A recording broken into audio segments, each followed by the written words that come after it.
Hello guys and welcome back to best car picks. നമ്മൾ ഇന്നത്തെ വീഡിയോയിലൂടെ നോക്കാൻ പോകുന്നത് നമ്മുടെ ഈ ഫെബ്രുവരി മാസത്തിൽ പുതിയതായിട്ട് ഇന്ത്യയിൽ വരാൻ പോകുന്ന 4 വണ്ടികൾ ഏതൊക്കെയാണെന്നുള്ളതാണ്.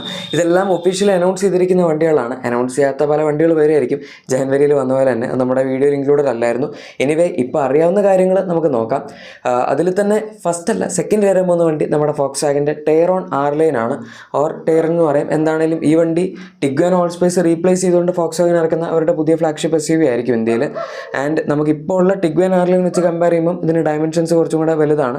4.8 മീറ്റേഴ്സിന് അടുത്തായിട്ട് ലെങ്ത് വരുന്നുണ്ട്. പിന്നെ 7 സീറ്റർ കൺഫിഗറേഷനിലാണ് ഈ വണ്ടി വരുന്നത്. അതുപോലെ തന്നെ ഓവറോൾ ലുക്ക് ആണെങ്കിലും ഏകദേശം നമുക്ക് ആ ഒരു ഫോർച്യൂണറിന് അത്ര ഹൈറ്റ് ഇല്ലാന്നേ ഉള്ളൂ. ബാക്കി ഡയമെൻഷൻസ് എല്ലാം അത്യാവശ്യം ഇത് മീറ്റപ്പ് ചെയ്യും. പിന്നെ ഈവൻ നമ്മുടെ 19 ഇഞ്ച് വീൽസ് ആണെങ്കിൽ അതിനകത്ത് കിട്ടുന്നുണ്ട്. ഫോർച്യൂണറിൽ മാക്സിമം 18 ഇഞ്ചേ ഉള്ളൂ. അതല്ലാതെ നോക്കുകയാണെങ്കിൽ ഈ വണ്ടിയിൽ നമുക്ക് 2.8 TSI ആണ് വരുന്നത് പെട്രോൾ എഞ്ചിൻ. 204 PS പവറും 320 Nm ടോർക്കും 7 speed dual clutch automatic ആണ് ഇതിനകത്ത് കിട്ടുന്നത്. ഇപ്പോൾ ഓൾമോസ്റ്റ് പെട്രോൾ ആയതുകൊണ്ട് തന്നെ 7.3 to 7.5 സെക്കൻഡ്സ് മാത്രമേ 0 to 100 എത്താനായിട്ട് എടുക്കുന്നുള്ളൂ. പിന്നെ ഇത് 4മോഷൻ ടെക്നോളജി വെച്ചാണ് വരുന്നത്. അതായത് ഓൾ വീൽ ഡ്രൈവ് ആണ്, ഫ്രണ്ട് വീൽ ഡ്രൈവ് ഒന്നുമല്ല. ആർലൈൻ ആയതുകൊണ്ട് തന്നെ ഇതിൻ്റെ അകത്ത് നമുക്ക് കുറച്ച് സ്പോർട്ടി ബിറ്റ്സും കാണാൻ പറ്റും. പക്ഷേ ഇൻറ്റീരിയർ നമ്മുടെ ടിഗ്വാൻ ആർലൈൻ പോലെയല്ല. ടിഗ്വാൻ ആർലൈനിൽ ഫീച്ചേഴ്സ് ഒന്നും ഇല്ലായിരുന്നു. പക്ഷേ ഇതിനകത്ത് അങ്ങനെയല്ല. നമുക്ക് ഫ്രണ്ടിലത്തെ സീറ്റ് 12 ഇലക്ട്രിക്കൽ അഡ്ജസ്റ്റബിൾ ആണ്. ടിഗ്വാനിൽ മാനുവൽ ആയിരുന്നു. അതുപോലെ തന്നെ ഇതിനകത്ത് ഫ്രണ്ടിൽ നമുക്ക് വെന്റിലേറ്റഡ് സീറ്റ്സ് ഉണ്ട്, മസാജ് ഫംഗ്ഷൻ വരുന്നുണ്ട്, അതുപോലെ മെമ്മറി ഫംഗ്ഷൻ വരുന്നുണ്ട്, എല്ലാ സാധനങ്ങളും ഉണ്ട്. പിന്നെ 3 സോൺ ക്ലൈമറ്റ് കൺട്രോൾ AC വരുന്നുണ്ട്. 10.25 ഇഞ്ചസിൻ്റെ ഫുള്ളി ഡിജിറ്റൽ ഇൻസ്റ്റന്റ് ലിസ്റ്റ് ഉണ്ട്. 15 ഇഞ്ചസിൻ്റെ വലിയൊരു ടച്ച് സ്ക്രീൻ ഇൻഫോർടൈൻമെന്റ് സിസ്റ്റം വരുന്നുണ്ട്. പിന്നെ വയർലെസ് ചാർജർ ആയിക്കോട്ടെ, അങ്ങനെ പറയണ്ട. അവർ 360° ക്യാമറ, ലെവൽ 2 ADAS, ടിഗ്വാനിൽ കൊടുക്കാത്ത എല്ലാ സാധനങ്ങളും ഇതിനകത്ത് കൊടുത്തിട്ടുണ്ട്. അതുകൊണ്ട് വലിയ വണ്ടി എടുക്കുന്നതുകൊണ്ട് തന്നെ നമുക്ക് കൂടുതൽ ഫീച്ചേഴ്സ് ഈ വണ്ടിയിൽ കിട്ടും. ഇത് പക്ഷേ CKD ആയിട്ട് ഇവിടെ അസംബിൾ ചെയ്യാൻ അവർ പ്ലാൻ ചെയ്യുന്നതുകൊണ്ട് ഇതിൻ്റെ റേറ്റും അധികം കൂടുതലായിരിക്കില്ല. അതായത് ഏകദേശം ഒരു ടിഗ്വാൻ്റെ അടുത്തൊക്കെ ആയിട്ട് തന്നെയായിരിക്കും പ്രൈസ് ചെയ്യാൻ പോകുന്നത്. പക്ഷേ ടിഗ്വാൻ അവർ ഇവിടെ ഇമ്പോർട്ട് ചെയ്താണ് കൊണ്ടുവരുന്നത്. അതുകൊണ്ടാണ് അതിൻ്റെ അകത്ത് അത്രയും ഫീച്ചേഴ്സ് മിസ്സിങ് വന്നത്. കുറച്ചുകൂടെ ടോപ്പ് ആൻഡ് വേരിയൻറ്റ് കൊണ്ടുവന്നാൽ മതിയായിരുന്നു. പക്ഷെ അതുവരെ ചെയ്തില്ല. എനിവേ നമുക്ക് അറ്റ്ലീസ്റ്റ് ഈ വണ്ടിയിൽ വെച്ചെങ്കിലും അത് ആ ഒരു പ്രോബ്ലം സോൾവ് ആയി കിട്ടിയല്ലോ. ഇനി അടുത്ത വാഹനം നിസാൻ്റെ പുതിയ ടെക്ടോൺ ആണ്. നമ്മളിപ്പോൾ ഡസ്റ്റർ കണ്ടു പുതിയത്. പക്ഷേ ഇത് അത് തന്നെ ബേസ് ചെയ്തിട്ടുള്ള നമ്മുടെ നിസാൻ്റെ വേർഷനാണ്. പണ്ട് ഡസ്റ്ററിന് ടെറൈനോ ഉണ്ടായിരുന്ന പോലെ തന്നെ ഇപ്രാവശ്യം അവർക്ക് ടെറൈനോ എന്ന് വിളിക്കാൻ തോന്നില്ല. അതുകൊണ്ടാണ് ടെക്ടോൺ എന്ന് പറഞ്ഞ് പുതിയ പേരിട്ടിരിക്കുന്നത്. കാണാൻ അവർ കുറച്ചൊക്കെ ഗ്ലിംസ് നമുക്ക് നേരത്തെ തന്നെ ലീക്കല്ല ഒഫീഷ്യലി ടീസ് ചെയ്തിട്ടുണ്ടായിരുന്നു. പക്ഷേ ഇത് കുറച്ച് മറ്റേ കോൺസെപ്റ്റ് പോലത്തെ ഇമേജസ് ആണ്. പക്ഷെ എന്നാലും വണ്ടിയുടെ ഡിസൈൻ നമുക്ക് നേരിട്ട് വരുമ്പോഴും കാണാൻ ഏകദേശം ഇതുപോലൊക്കെ തന്നെയായിരിക്കും. ഡസ്റ്റർ വെച്ച് കമ്പയർ ചെയ്യുമ്പോൾ എക്സ്റ്റീരിയർ ഡിസൈനിൽ എന്തായാലും ഓവറോൾ ബോഡി പാനൽസിൻ്റെ ചില ഒരു പ്രപ്പോർഷൻ ഒക്കെ അല്ലാതെ ബാക്കിയെല്ലാം വ്യത്യാസമുണ്ട്. ഫ്രണ്ടിൽ ഹെഡ്ലൈറ്റ് ആയിക്കോട്ടെ, ബാക്കിലത്തെ ടൈൽ ലൈറ്റ്സ് ആയിക്കോട്ടെ, മൊത്തത്തിലുള്ള ഓവറോൾ സിൽഹറ്റ് ഒക്കെ എടുക്കുകയാണെങ്കിലും ഇത് കുറച്ചും കൂടി ഒരു സ്പോർട്ടി ടൈപ്പാണെന്ന് പറയാം. പക്ഷേ മറ്റേ നമുക്കൊരു ഇത്തിരി റക്കഡ് ആയിട്ടുള്ളൊരു ഡിസൈനിലാണ് കിട്ടുന്നത്. പക്ഷേ ഇൻറ്റീരിയറിൻ്റെ കാര്യത്തിൽ ഫീച്ചേഴ്സൊക്കെ അവർ ഒരുപാട് കോമൺ ആയിട്ട് ഷെയർ ചെയ്യും. അത് പിന്നെ നമുക്കറിയാവുന്ന കേസാണ്. ഡസ്റ്ററിനകത്ത് തന്നെ നമ്മൾ ഇഷ്ടംപോലെ ഫീച്ചേഴ്സ് കണ്ടു. സത്യം പറഞ്ഞാൽ അത്രയും ഫീച്ചേഴ്സ് അവർ ഇൻ്റർനാഷണലി വരുന്ന ഡസ്റ്റർ വെച്ച് കമ്പയർ ചെയ്ത് കഴിഞ്ഞാൽ അവിടെ കിട്ടാത്ത കുറേ സാധനങ്ങൾ ഇവിടെ കൊടുത്തിട്ടുണ്ടായിരുന്നു. സോ അതൊക്കെ എല്ലാം നമുക്ക് ഈ വണ്ടിയിലും ഉറപ്പായിട്ടും കിട്ടും. അതായത് പുതിയ 10.25 ഇഞ്ചസിൻ്റെ ഇൻഫോർടൈൻമെന്റ് സിസ്റ്റം ആവട്ടെ, ഇൻസ്റ്റന്റ് ലിസ്റ്റ് ആവട്ടെ, വെന്റിലേറ്റഡ് സീറ്റ്സ്, ഇലക്ട്രിക്കലി 6 വേ നമുക്ക് 2 സൈഡിലും സീറ്റ് അഡ്ജസ്റ്റ് ചെയ്യാൻ പറ്റും. പിന്നെ 360° ക്യാമറ ആയിക്കോട്ടെ, ലെവൽ 2 ADAS ആയിക്കോട്ടെ എന്ന് പറയേണ്ട നമുക്ക് ഒട്ടുമിക്ക ആവശ്യമുള്ള എല്ലാ ഫീച്ചേഴ്സും ഈവൻ പവർ ടെയിൽ ഗേറ്റ് വരെ അതിൻ്റെ അകത്ത് കിട്ടുന്നുണ്ട്. പവർ ട്രെയിൻ ഓപ്ഷൻസിൻ്റെ കാര്യം പിന്നെ ഞാൻ പറയാതെ തന്നെ നിങ്ങൾക്ക് അറിയാലോ. നമുക്ക് 1 ലിറ്റർ ടർബോ ബേസിക് എഞ്ചിനായിട്ട് 6 സ്പീഡ് മാനുവൽ ട്രാൻസ്മിഷൻ വെച്ച് വരുന്നുണ്ട്. പിന്നെ 1.3 ടർബോ 6 സ്പീഡ് ട്രാൻസ്മിഷനാണ്. വെറ്റ് ക്ലച്ച് TCT വെച്ചാണ് അത് വരുന്നത്. അതിന് പുറമെ നമുക്ക് 1.8 ലിറ്റർ ഹൈബ്രിഡ് എഞ്ചിനും കിട്ടുന്നുണ്ട്. അത് 1.4 കിലോവാട്ട് ബാറ്ററി പാക്ക് വെച്ച് വരുന്ന 160 PS കമ്പൈൻഡ് പവറൊക്കെയുള്ള അത്യാവശ്യം നല്ലൊരു ഹൈബ്രിഡ് സിസ്റ്റമാണ്. ഈ ഡസ്റ്ററിൻ്റെ അകത്ത് ഹൈബ്രിഡ് സിസ്റ്റം അവർ 2026 ദിവാലിയൊക്കെ ആകുമ്പോഴേക്കും ഇൻട്രൊഡ്യൂസ് ചെയ്യുന്നതാണ് പറഞ്ഞത്. അതായത് ഏകദേശം ഒരു ഒക്ടോബർ നവംബർ ആ സമയം. പക്ഷേ ഈ വണ്ടി വരുമ്പോഴേക്കും മിക്കവാറും നമുക്കൊരു 2-3 മാസത്തിനുള്ളിൽ തന്നെ ഹൈബ്രിഡ് വരുമായിരിക്കും. കാരണം അവർ ജസ്റ്റ് ഇതിൻ്റെ അൺവെയിൽ മാത്രമാണ് ഇപ്പോൾ ചെയ്യാൻ പോകുന്നത്. അതായത് ഡസ്റ്ററിൻ്റെ ഒക്കെ പോലെയൊക്കെ തന്നെയാണ്. പക്ഷേ ഡസ്റ്റർ വന്ന് ഏകദേശം ഒരു 1-2 മാസം കഴിഞ്ഞിട്ട് ഇതിൻ്റെ നമ്മുടെ ടർബോ വേരിയൻസിന് ഡെലിവറി സ്റ്റാർട്ട് ചെയ്യുള്ളൂ. ഡസ്റ്ററിൻ്റെ ആണെങ്കിലും അവരിപ്പോൾ പറഞ്ഞിരിക്കുന്നതാണ് ടർബോ വേരിയൻസിന് ഡെലിവറി സ്റ്റാർട്ട് ചെയ്യുക 3 ഏപ്രിലൊക്കെ ആകുമ്പോഴേ ഉള്ളൂ. മാർച്ചിലാണ് പ്രൈസ് വരാൻ പോകുന്നത്.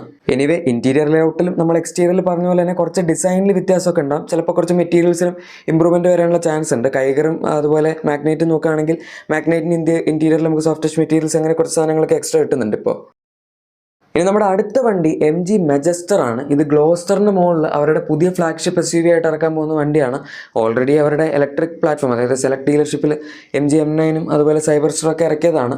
പക്ഷേ ഈ വണ്ടി അങ്ങനെ ആയിരിക്കില്ല അവരുടെ നോർമൽ പോർട്ട്ഫോളിയോയിൽ. ഇത് ഗ്ലോസ്റ്ററിനെ ആക്ച്വലി റീപ്ലേസ് ചെയ്യുമെന്ന് ഇപ്പോഴും പറഞ്ഞിട്ടില്ല. ഗ്ലോസ്റ്ററിൻ്റെ മുകളിലായിട്ട് കൊണ്ടുവയ്ക്കുന്നു എന്നൊക്കെയാണ് പറയുന്നത്. ഇതിൻ്റെ കുറച്ച് ലേറ്റസ്റ്റ് ടീസർ ഇമേജസ് ഒക്കെ വന്നിട്ടുണ്ടായിരുന്നു. ഇവർ സത്യം പറഞ്ഞ് വണ്ടി ഒരു ടെസ്റ്റ് ചെയ്യാൻ കിട്ടി 2 വർഷത്തിനടുത്തായി. എന്തുകൊണ്ടാണ് ഇത്രയും കാലമായിട്ട് ഇറക്കാത്തതെന്ന് അറിയില്ല. അത് പണ്ടേ ഇറക്കിയിരുന്നെങ്കിൽ അത്യാവശ്യം നന്നായേനെ. 2023 ഓട്ടോ എക്സ്പോ മുതൽ ഈ വണ്ടി ഇവർ കാണിക്കുന്നതാണ്. 2025 ഓട്ടോ എക്സ്പോയിൽ ഇവർ ആക്ച്വലി കാണിച്ചിരുന്നു. സോ ഇനിയിപ്പം നമുക്ക് എന്തായാലും ഇത് അധികം വൈകാതെ കിട്ടും. ആക്ച്വലി ഈ വരുന്ന ഫെബ്രുവരി 12-നാണ് ഇതിൻ്റെ ലോഞ്ച്. പിന്നെ ഇത് ഫോർച്യൂണറിൻ്റെ സൈസ് പോലും നല്ല അത്യാവശ്യം നല്ല വലിപ്പമുള്ള വണ്ടിയാണ്. ഒരു D+ സെഗ്മെൻറ്റിലുള്ള വണ്ടി എന്ന് പറയും. അതായത് ഗ്ലോസ്റ്ററിനേക്കാളൊക്കെ വണ്ടിക്ക് വലിപ്പമുണ്ട്. ഗ്ലോസ്റ്റർ തന്നെ നല്ല വലിപ്പമുള്ള വണ്ടിയായിരുന്നു. പക്ഷേ ഇത് ടെക്നിക്കലി ഇൻ്റർനാഷണലി നോക്കുകയാണെങ്കിൽ ഇപ്പോഴും മാക്സസ് D90യുടെ ലേറ്റസ്റ്റ് ജനറേഷൻ മോഡൽ തന്നെയാണ്. അതൊന്നും അവർ മാറ്റിയിട്ടില്ല. ആ സെയിം വണ്ടി നമുക്കിവിടെ പുതിയൊരു പേരിൽ കുറച്ചും കൂടി വലുതാക്കി ഇറക്കുന്നതെന്ന് മാത്രം. പുതിയ ജനറേഷൻ വന്നപ്പം ആ വണ്ടിയുടെ സൈസ് കൂടി. അതുകൊണ്ടാണ് അവരിവിടെ ഇത് പുതിയൊരു പേരിൽ ഇറക്കുന്നത്. അപ്പോൾ പഴയ വണ്ടിയായിട്ട് സിമിലാരിറ്റി വേണ്ടെന്ന് വിചാരിച്ചാണ്. പിന്നെ ഗ്ലോസ്റ്ററിന് അത്ര നല്ല റെപ്യൂട്ടേഷൻ അല്ലല്ലോ സെയിൽസിൻ്റെ കാര്യത്തിൽ. ഇപ്പോൾ പവർ ടൺ ഓപ്ഷൻസ് ഒക്കെ ഏകദേശം സിമിലർ ആണ്. അതായത് same 2 litre twin turbo diesel engine തന്നെയായിരിക്കും വരുന്നത്. 213 bhp 480 Nm എടുത്ത് ടോർക്കാണ് ജനറേറ്റ് ചെയ്യുന്നത്. ആൻഡ് 8 സ്പീഡ് ടോക്കംനേറ്റർ ഓട്ടോമാറ്റിക് ട്രാൻസ്മിഷനാണ് ഈ വണ്ടിയിൽ വരുന്നത്. 4-wheel ഡ്രൈവ് കിട്ടുന്നുണ്ട്. അതല്ലാതെ ഇൻറ്റീരിയർ എടുക്കുകയാണെങ്കിലും നമുക്ക് അത്യാവശ്യം ചേഞ്ചസ് ഉണ്ടാകും. അതായത് ഡാഷ്ബോർഡ് ലേഔട്ടൊക്കെ എന്തായാലും മൊത്തം മാറും. പിന്നെ MG ആയതുകൊണ്ട് നമുക്ക് ഒരുപാട് ഫീച്ചേഴ്സ് ഇതിൻ്റെ അകത്ത് എക്സ്പെക്ട് ചെയ്യാം. ക്വാളിറ്റി ലെവൽസും ഇത്രയും പ്രീമിയം വണ്ടി ആയതുകൊണ്ട് തന്നെ അത്യാവശ്യം നല്ലതായിരിക്കും. ഫോർച്യൂണറിൻ്റെ കോമ്പറ്റീഷനിൽ അത്രയൊക്കെ വിൽക്കാൻ പറ്റുമോ എന്ന് ചോദിച്ചാൽ അതിനെപ്പറ്റി എനിക്ക് വലിയ ഐഡിയ ഇല്ല. എന്ന് വെച്ചാൽ എനിക്കറിയില്ല എന്നല്ല ഞാൻ ഉദ്ദേശിച്ചത്. കാരണം പൊതുവെ എല്ലാവരും ആ പ്രൈസ് പോയിന്റിലേക്ക് പോകുമ്പോൾ എന്തായാലും ഫോർച്യൂണറാണ് പ്രിഫർ ചെയ്യുന്നത്. ഏതൊക്കെ വണ്ടി വന്നാലും പോയാലും എൻഡെവർ മാത്രമാണ് ആകെപ്പാടൊരു കോമ്പറ്റീഷൻ ഉണ്ടായിരുന്നത്. അത് കഴിഞ്ഞ് പിന്നെ വേറൊരു വണ്ടിക്കും അതിൻ്റെ സെയിൽസ് ലെവലിലോട്ട് എത്താൻ പറ്റിയിട്ടില്ല. എൻഡെവർ ഉണ്ടായിരുന്ന ഫോർച്യൂണർ 1000, 1200, 1300 ആ റേഞ്ചൊക്കെ ഉണ്ടായിരുന്നുള്ളൂ സെയിൽ. ഇപ്പോൾ അതിൻ്റെയും കൂടെ സെയിൽ ചെയ്തെടുത്തപ്പോഴേക്കും ഒരു 3000, 2500 റേഞ്ചിലൊക്കെ ഈസി ആയിട്ടൊരു മാസം അവർ ഫോർച്യൂണർ വിൽക്കുന്നുണ്ട്. പിന്നെ ഈ വണ്ടിയും കുഴപ്പമൊന്നുമില്ല. ഇത് പറഞ്ഞു വരുമ്പോൾ ലാഡർ ഫ്രെയിം ഷാസിയിലൊക്കെ വരുന്ന വണ്ടിയാണ്.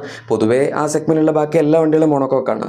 ഇനി അടുത്ത വണ്ടി ഈ ലിസ്റ്റിൽ വളരെ ചെറിയ പേരുള്ളൊരു വണ്ടിയാണ്. നമ്മുടെ BMW പുതിയ X330 X-Drive M Sport Pro. ഇത് പ്രോ എന്തിനാണ് വന്നതെന്ന് എവിടുന്നാണ് വന്നതെന്നറിയില്ല. ഏതായാലും അതാണ് ഈ വണ്ടി. ഇത് അവർ ഒരു പുതിയ പവർ ട്രെയിൻ കൊടുക്കുന്ന പോലെ ഉള്ളൂ. ഫേസ് ലിഫ്റ്റ് നമുക്ക് ഓൾറെഡി ഇവിടെ കിട്ടിയായിരുന്നു. പക്ഷേ ഇതിനകത്ത് നമുക്ക് പുതിയ 2 ലിറ്റർ ടർബോ പെട്രോൾ എഞ്ചിൻ വരുന്നുണ്ട്. പുതിയതല്ല, സെയിം B48 എഞ്ചിൻ തന്നെയാണ്. പക്ഷേ അതിനകത്ത് പവർ കൂട്ടിയിട്ടുണ്ട്. 255 PS പവറും 400 Nm ടോർക്കാണ് ജനറേറ്റ് ചെയ്യുന്നത്. 0 to 100 ഏകദേശം 6 സെക്കൻഡ്സിനടുത്താണ് ഈ വണ്ടി എടുക്കുന്നത് എത്താനായിട്ട്. സോ ഇതുവരെ ഇവിടെ കിട്ടിയിട്ടുള്ള X3കളിൽ വെച്ച് ഏറ്റവും ഫാസ്റ്റ് ആയിട്ടുള്ള X3 ആണിത്.